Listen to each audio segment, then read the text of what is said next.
我之前2年咧，其實喺澳大呢度咧讀呢個研究生課程嘅。咁喺讀研究生課程期間咧，其實就係主要係以呢個斑馬魚模型咧去做呢個藥物篩選啦。咁喺呢段時間咧，得到阿李教授咧咁樣從旁指導，好希望將學到嘢咧，將來應用翻喺啲中學生度，教識佢哋點樣做研究。林啟老師即係證明到，雖然喺中學有限嘅條件，但係中學生咧都可以完成到以生命科學為主、醫藥相關嘅研究項目。鏡平學校嘅育人目標係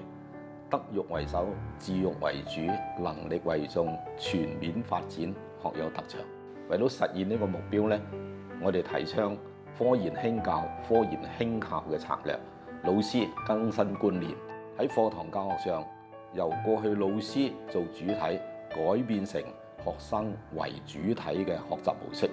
老師鼓勵學生培養分析問題、思考問題、解決問題嘅能力，培養學生嘅思維以及創新嘅能力。好，各位同學早晨嚇。咁我哋今日咧上一堂課，咁呢堂課講咩咧？就係講咩叫做科技創新啦。今次嘅課咧，主要係想解釋翻咩叫科技創新，同埋呢個科技創新對呢個科技上面嚟講有咩意義，亦都解釋翻學生呢條路究竟要點樣行落去，先至可以走上呢個明天科學家嘅呢條嘅路。我舉翻我哋上一年去美國個 Intel ISEP， 即係咩咧？國際科學與工程大賽，我哋通常叫咩咧？叫做摘星之旅題目嘅例子啦嚇。整個教學嘅過程非常關注學生能力嘅培養，除咗基礎知識、基本能力嘅培養呢個雙機打穩以外咧，要向學生能力嘅發展方面提出一個更高嘅要求。咁就要教識啲學生咧，咁首先要觀察啦，從觀察入邊發現事物佢同呢個現實有啲不符之處，其次又作出呢個假設，跟住搜集呢個相關嘅文獻，睇下有冇相關嘅資料啦，最後進行驗證啦。當你驗證發現有少少唔同嘅時候話咧，就要及時作出修正，最後作出呢個結論。朱砂其實原來係一種中藥嚟嘅喎，《本草綱目》入邊有記載㗎。咁佢有咩用咧？佢有一個叫做鎮靜安神嘅效果。同學咧通過啲觀察、留心、失敗、再發現、再驗證，發現咩？成為咗第一次發現原來朱砂對心臟有特異性影響嘅。我哋要求各個學科有啲小製作啊、小發明啊、小報告啊、小種植啊、小實驗啊等等，都應該係一啲常規嘅配合教學要求對學生嘅一啲能力嘅培養。咁我升到上中學之後啦，見到有一個小組叫生命科學小組啦，可以做多啲實驗就有實踐咯。入咗嚟生物小組之後，我屋企會係養下啲蟲仔啊，俾啲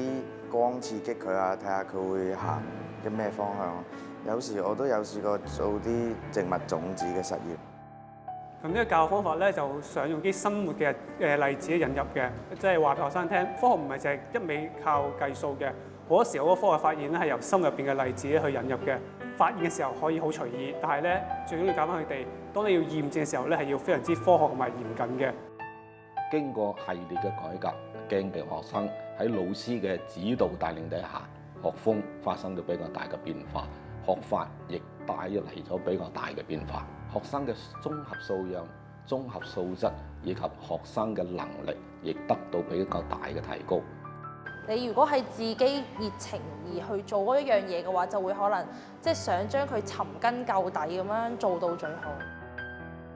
喺過去1年咧，我哋真係好欣賞阿林啟老師咧，能夠成功咧帶領佢一個興趣小組去完成一個嘅課題，就利用呢啲小斑馬魚去研究呢啲中藥裏面嘅毒性，參加全國性嘅比賽啦，甚至去到國際上面參加比賽，證明咧其實係中學生亦都可以做一啲生命科學同埋醫學嘅一啲研究。大家唔好睇小中學生嘅研究，其實佢係掌握到相關嘅技術咧，咁一去到呢個大學有足夠嘅話咧，佢可以做得更加多嘅嘢，飛得更加高，走得更加遠。我哋今次嗰份研究咧係醫學類嘅，咁我哋兩個咧即將喺大學讀嘅科系咧都係呢一方面嘅啦。咁而我哋今次研究裏面咧，成日去到大學裏面，用一啲嘅儀器去做一啲實驗啦。我哋寫論文嘅方法都係用一啲大學生嘅模式去寫㗎。可能呢一方面咧，對於我哋將來啦做實驗啊，或者寫論文嘅時候，會比其他學生更加熟練同埋比較有優勢㗎。大家記住啊，所有嘅科學成果都係由咩？都係由無數嘅失敗慢慢試出嚟嘅，所以一定要敢於嘗試。